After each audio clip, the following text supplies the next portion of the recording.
Näytän lyhyesti, kuinka voit tulostaa haluamisen tiedoston haluamisen kirjoittimen täällä klassikalla. Tässä minulla on avattuna Chrome-selaimeen PDF-tiedosto, jonka haluaisin tulostaa tuonne toisen kerroksen Canonille. Valitsemme sieltä tulosta.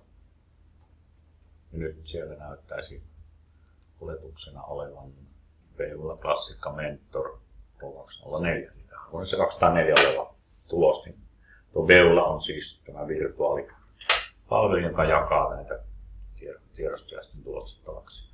Eli nyt meillä näyttää käyneen tuuri. Otamme tuosta suoraan tuon tulostimen ja painamme tulosta, jonka jälkeen osastokoodi 1304 yleisessä käytössä ja painamme OK, jolloin tuo tulostus sitten käynnistyy.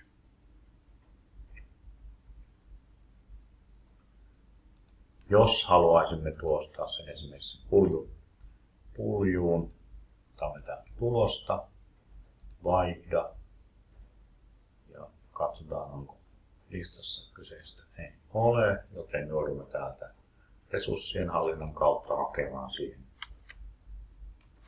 Beula. Tässä näkyvät kaikki tulostimet.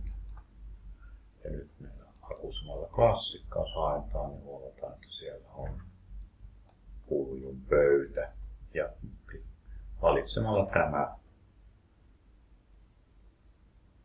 yhdistötoiminnalla saadaan tuo kyseinen kirjan käyttöön.